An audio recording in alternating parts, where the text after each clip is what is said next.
तो बच्चों नमस्कार। मैं रघुवीर Swami. Welcome back to my channel. Today we are going to discuss let's learn pranayama class 5 chapter second.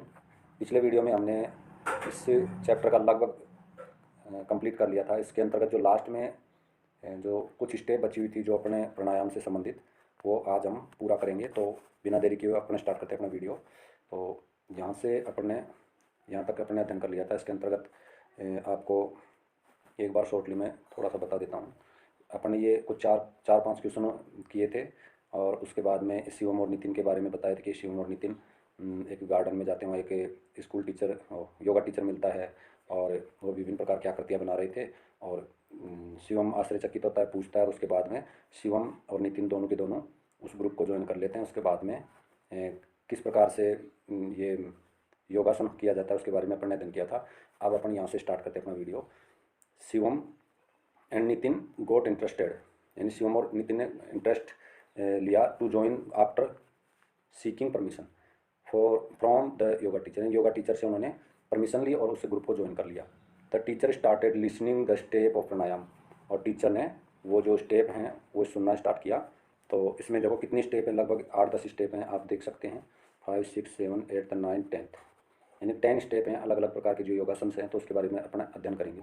तो अपन फर्स्ट स्टेप के बारे में अपन चर्चा करते हैं। तो फर्स्ट स्टेप में अपन क्या करते हैं, जब भी अपन योगासन स्थिति में बैठते हैं तो sit calmly on a mat and close your eyes, यानी सबसे पहले अपन एक मैट बिछाते हैं और उस मैट पर चुपचाप शांतिपूर्वक बैठते हैं और फिर क्या करते हैं, अपनी आंखें बंद कर लेते हैं। सेकंड स्टेप में क्या है, सेकंड स्टेप में put left ankle on the right thigh, यानी जो अपना बायां पैर है उस बाएं पैर को अपने दाएं जो पैर है उसकी जो जांग है उसके ऊपर रख लेते हैं, जैसे इस चित्र में दिखाया गया है। तो बायां पैर को उठाओ और अपने दाएं पैर के साथ साथ आपको ये योगासन करते चलना है ताकि आपको अच्छे से समझ में आ जाए। Put left ankle on right thigh, यानी कि लेफ्ट एंकल है, एंकल एंड टखना होता है, तो जो लेफ्ट टखना है वो राइट थाई यानी जांग पर रखना है आपको। फिर उसके बाद में जो तीसरा स्टेप है, उस थर्ड स्टेप में क्या करना है आपको, now put right ankle on left thigh. अब इसका उल्टा करना है अपने को। अभी तो अपने लेफ्ट एंकल को राइट थाई पर रखा था और अब अपने को राइट एंकल है यानी राइट जो टखना है पैर का उसको लेफ्ट यानी बाएं हाथ जो बायां पैर है उसकी जांग पर रखना, जैसे कि चित्र में दिखाया गया है। दिस पोस्चर इज कॉल्ड पद्मासन, और इस अवस्था को क्या कहा जाता है, पद्मासन अवस्था कहा जाता है। पोस्चर यानी क्या होता है, पोस्चर यानी बैठने की जो ढंग है, और उसे क्या कहा जाता है, पद्मासन अवस्था कहा जाता है। इसके बाद में आगे देखो, आगे क्या लिखा हुआ है, इन द बिगिनिंग यानी शुरुआत में, you may find it slightly difficult, यानी शुरू में जो आपको यह डिफिकल्ट लग सकता है, स्लाइटली थोड़ा डिफिकल्ट यानी थोड़ा थोड़ा आपको परेशानी आ सकती है। So sit this pose don't worry, यानी आप इस पोजीशन में बैठो और आपको कोई चिंता करने की जरूरत नहीं, क्योंकि पहली बार जब आप बैठेंगे तो आपके पैरों में थोड़ा तनाव आएगा, खिंचाव आएगा, तो आपको दर्द भी हो सकता है। धीरे धीरे आप इसको आदत में लेंगे तो फिर आपको समस्या नहीं आएगी। A little practice you will learn it, यदि आप थोड़ी सी अभ्यास करेंगे तो ये आपको संभव हो सकता है। तो अपनी 3 स्टेप्स हो गई। अब अपनी स्टेप नंबर 4, स्टेप नंबर 4 में क्या देखना,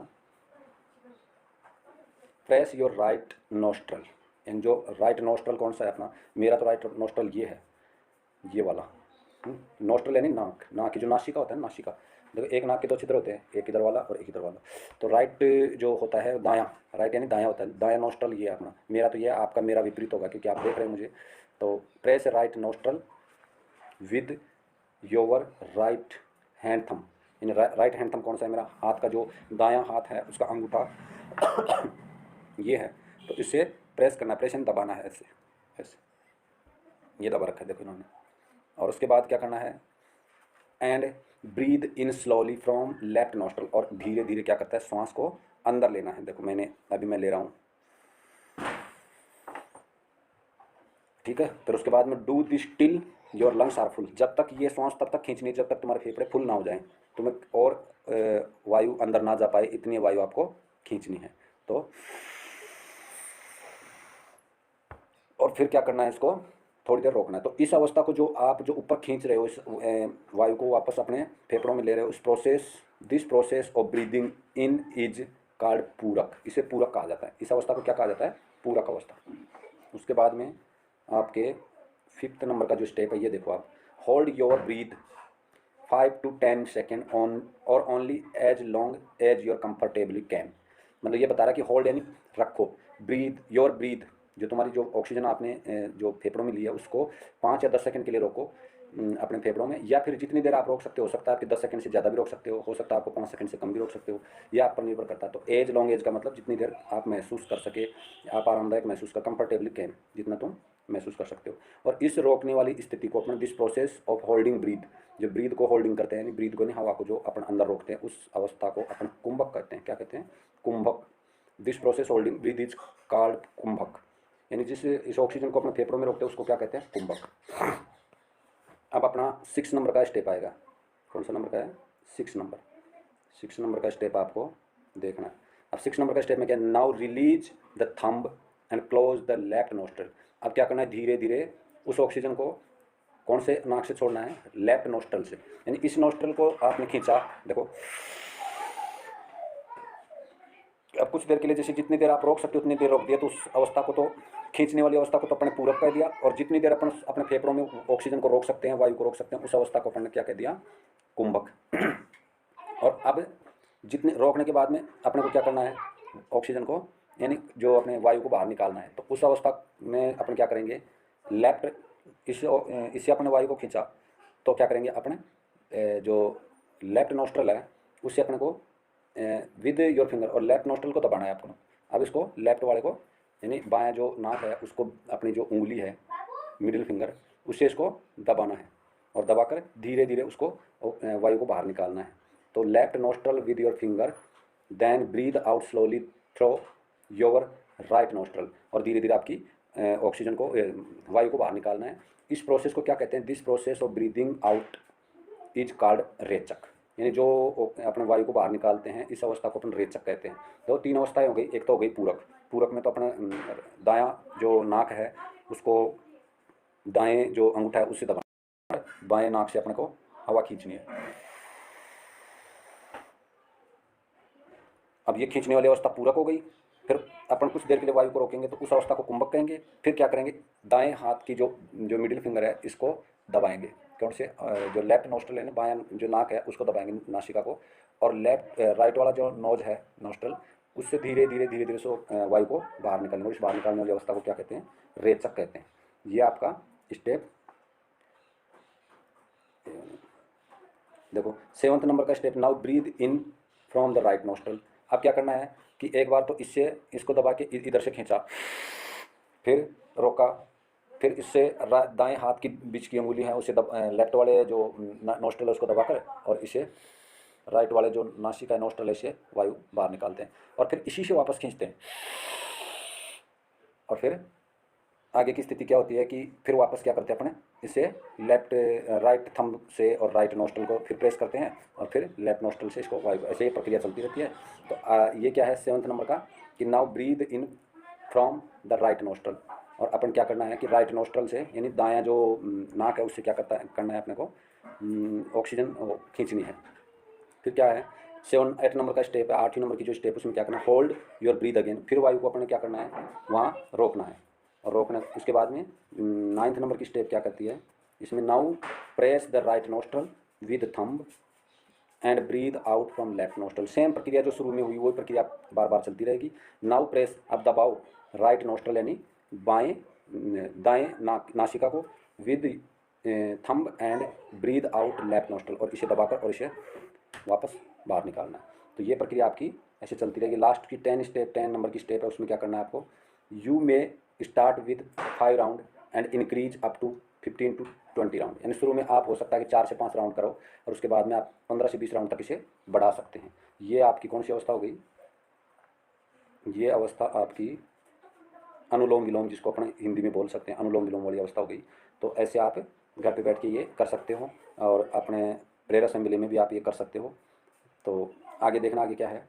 Shivam and Nitin were happy. Shivam और नितिन बहुत ही खुश थे टू हैव लर्न प्राणायाम, और ये प्राणायाम सीखकर वो बहुत ही खुश थे।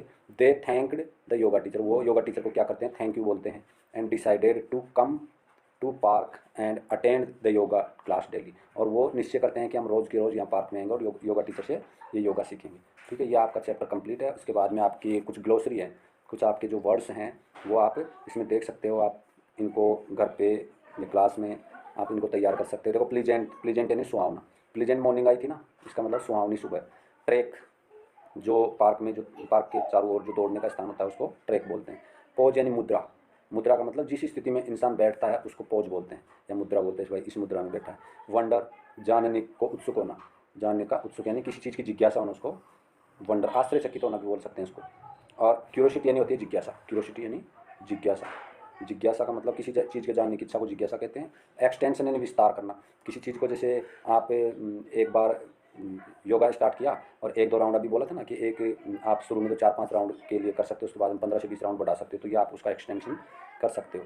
रिड्यूस यानी होता है कम करना, किसी चीज़ को कम करना, जैसे हमारी हार्ट रेट ज़्यादा बढ़ जाती है तो अपन क्या करते हैं, उसको रिड्यूस करने का प्रयास करते हैं। और ये रिड्यूस कैसे कर सकते हैं, हम योगा के माध्यम से, प्राणायाम के माध्यम से अपन इसको रिड्यूस कर सकते हैं। फिर आता है आपका प्रेफरेबली, प्रेफरेबली यानी प्राथमिकता, किसी चीज़ को प्राथमिकता देना, प्रेफरेबली यानी प्राथमिकता देना होता है। जैसे आपका एक लिखा हुआ आया था कि you can do it, preferably you can do it in early in the morning but you can do also in evening. यानी तुम सुबह इसको, यदि आप योगा करना चाहो तो प्राथमिकता के तौर पर आप सुबह योगा ज़्यादा अच्छा रहता है, लेकिन आप शाम को भी कर सकते हो आपके टाइम के अकॉर्डिंग। लेकिन आपको आपके खाने का और योगा करने के बीच का गैप कम से कम 4 घंटे का होना चाहिए।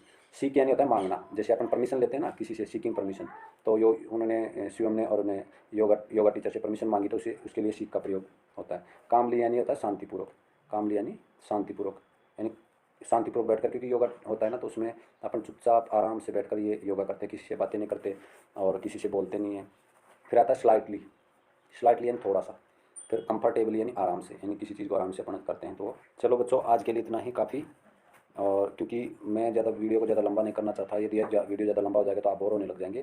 तो इस चैप्टर का एक तीसरा पार्ट और लेके आऊँगा मैं कल। तब तक के लिए आप इस वीडियो का आनंद लें और इसे अच्छे से देखें और इसे रिवाइज करें बार बार। इससे पहले वाले वीडियो को भी देखें और नेक्स्ट वीडियो में आपके जो एक्टिविटी हैं वो करवाई जाएंगी। एक्टिविटी 1, 2, 3, 4, 5, यानी आपकी 5 एक्टिविटीज़ हैं, ये नेक्स्ट वीडियो में मैं आराम से करवाऊँगा और आपके क्वेश्चन आंसर हैं ये भी मैं करवाऊँगा। तब तक के लिए